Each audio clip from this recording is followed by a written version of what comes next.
بسم اللہ الرحمن الرحیم۔ السلام علیکم۔ آج ہم بات کریں گے اسلام آباد ہائی کورٹ میں ایک اہم کیس کی سماعت تھی اور ایف آئی اے کے خلاف درخواستیں دی گئی تھیں۔ یہ 4 درخواستیں تھیں اور یہ جو ایک کمپنی ہے جس نے اولڈ ایج بینیفٹ انسٹیٹیوشن میں سرمایہ کاری کی، اس اسکینڈل میں مبینہ طور پر ملوث جو ملزمان تھے ان کے خلاف کارروائی شروع کی تھی ایف آئی اے نے، اور اس کارروائی کو رکوانے کے لیے یہ اسلام آباد ہائی کورٹ پہنچے تھے اور اسلام آباد ہائی کورٹ نے بڑا ہی خوبصورت آج فیصلہ جاری کیا ہے۔ ان کی کرپشن کیا تھی اور انہوں نے اس سرمایہ کاری کے نام پر جو ریاست کے خزانے کو نقصان پہنچایا، انہوں نے جو فراڈ کیا، بڑی اہم تفصیلات ہیں جو میں آپ کے ساتھ شیئر کرنے جا رہا ہوں۔ پہلے میں آپ کو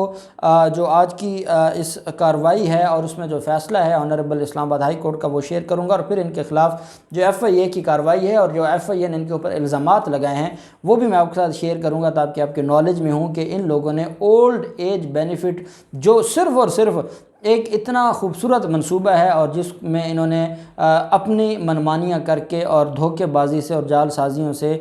جو ہے وہ کرپشن کی ہے، تو اس کی ڈیٹیلز بھی میں آپ کے ساتھ شیئر کروں گا۔ اس جو آرڈر ہے جسٹس طارق محمود جہانگیری صاحب ہیں جو کہ آنریبل اسلام آباد ہائی کورٹ کے جج ہیں، ایف آئی اے کی جانب سے ای او بی آئی کے 29 کروڑ روپے مالیت کے شیئرز کی خریداری میں جاری انکوائری کے خلاف جو دائر درخواستیں تھیں ان کو خارج کیا۔ درخواست گزاروں میں جو کمپنیاں ہیں خرم افتخار، اس کے مالک ہیں خرم شہزاد، اور 2 مارکیٹ سیکیورٹیز کی جانب سے دائر کی گئی تھیں۔ درخواست گزاروں نے ایف آئی اے کو انکوائری بند کرنے کی استدعا کی تھی اور کہا تھا کہ اس انکوائری کو ہم چیلنج کرتے ہیں، یہ انکوائری قانون کے مطابق نہیں ہے اور جو کارروائیاں ہمارے خلاف کی جا رہی ہیں وہ غلط ہیں اور ہم چاہتے ہیں کہ ان کارروائیوں کو ختم کیا جائے۔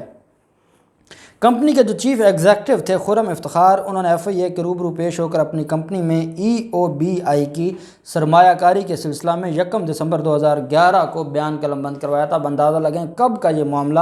پینڈنگ تھا۔ کمپنی کے ڈائریکٹرز کو 2013 میں ایک مرتبہ پھر ایف آئی اے سے نوٹس موصول ہوتا ہے۔ درخواست گزار ایک مرتبہ پھر انکوائری میں ایف آئی اے کے سامنے پیش ہوئے اور اپنے بیانات قلم بند کروائے، اور آپ جانتے ہیں کہ وہ معاملہ تھا، وہ وقت تھا جب ایف آئی اے میں بھی ویسے لوگ بیٹھے تھے، وہاں مکا ہوتا تھا، وہاں پر لے دے ہوتا تھا، چاہے وہ 11 ہو وہ 13 ہو، ان کو بلایا جاتا تھا، بیان قلم بند کیے جاتے تھے اور کچھ لے دے کر کے ان کو واپس بھیج دیا جاتا تھا اور کیس آگے نہ چلا۔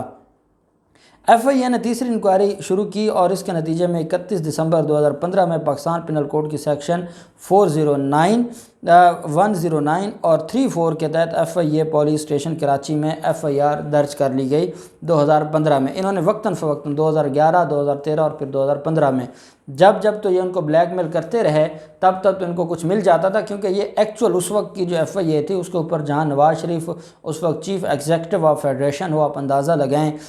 کہ کیسے اس وقت کے جو ادارے تھے وہ کرپشن سے پاک ہو سکتے ہیں یا وہ کرپٹ پریکٹسز سے دور ہو سکتے ہیں۔ جب چیف ایگزیکٹو کسی ملک کا کرپشن میں جس کی جو سارے کا سارا جو اپنے آپ کو جس نے لپیٹ لیا ہو تو وہاں اداروں کی بھی یہی حالت ہوگی۔ بہرحال ایک درخواست دائر کی جاتی ہے۔ درخواست گزاروں کے جو وکیل تھے حسنین کاظمی اور سلمان اسلم بٹ، انہوں نے اسلام آباد ہائی کورٹ میں دلائل دیتے ہوئے کہا کہ مختلف عوامی اداروں کی جانب سے ان کے موکلوں کو غیر ضروری طور پر ہراساں کیا جا رہا ہے اور ایف آئی اے کمپنیوں کی ساکھ کو کافی غیر معمولی نقصان پہنچا رہی ہے۔ علاوہ ازیں securities and exchange company of Pakistan کے وکیل نے عدالت کے دائرہ اختیار کو بھی درخواست میں چیلنج کیا اور اس بنیاد پر چیلنج کیا کہ شیئرز کی فروخت کرنے کا جو موضوع ہے وہ سندھ ہائی کورٹ کے دائرہ اختیار میں آتا ہے، کیونکہ تمام امور کراچی میں انجام پائے، اس لیے یہاں پر یہ کیوں چیلنج کی گئی۔ جو ایس سی سی پی کا وکیل تھا انہوں نے عدالت کو یہ بتایا۔ ای او بی آئی نے یہ بھی دعویٰ کیا کہ چونکہ کراچی میں انکوائری کی گئی تھی اس لیے کراچی میں ایف آئی آر درج کی گئی اور چلان بھی کراچی میں مجاز دائرہ اختیار کی عدالت میں پیش کیا گیا، لہٰذا اسلام آباد ہائی کورٹ کے پاس اس معاملے پر فیصلہ سنانے کا کوئی اختیار نہیں ہے، اور انہوں نے جو ان ملزمان نے اسلام آباد ہائی کورٹ میں اس کارروائی کو چیلنج کیا ہے جو کراچی میں ہوئی ہے، جو مقدمہ کراچی میں درج ہوا ہے، جو انویسٹیگیشن کراچی میں ہوئی ہے، تو وہ یہاں پہ آنا یہ قانون کے مطابق نہیں ہے۔ دوسری جانب ایف آئی اے نے عدالت کو آگاہ کیا کہ درخواست گزار تحقیقات میں شامل ہوئے ہیں اور نہ ہی مجاز عدالت کے سامنے کبھی پیش ہوئے ہیں یہ سارا جھوٹ بول رہے ہیں اور یہ کبھی جو اتھارٹیز ہیں ان کے سامنے پیش نہیں ہوئے۔ FIA کے مطابق حتمی چلان 22 مئی 2017 کو خصوصی جج سینٹرل دوم کراچی کی عدالت میں پیش کیا گیا۔ استغاثہ کے مطابق EOBI نے جو اولڈ ایج بینیفٹس تھی انہوں نے 16 اگست 2010 کو جو ایک کمپنی ہے اس کو 1 کروڑ 17 لاکھ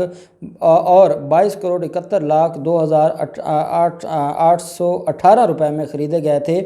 یہ انہوں نے دو مختلف اوقات میں شیئرز خریدے، 1 کروڑ 17 لاکھ شیئرز تھے جو کہ 22 کروڑ 71 لاکھ 2818 روپے میں خریدے تھے، جو فی کا شیئر 19 روپے 37 پیسے کا تھا۔ اس کے بعد EOBI نے ایک مرتبہ پھر 27 اگست 2010 کو اسی کمپنی کو 56 لاکھ 50 ہزار شیئرز خریدے جو 11 کروڑ سے زائد رقم کے تھے، اور ہر حصہ جو ہے وہ 19 روپے 51 پیسے کا تھا۔ یہ حصے سے اس وقت کے DG انویسٹمنٹ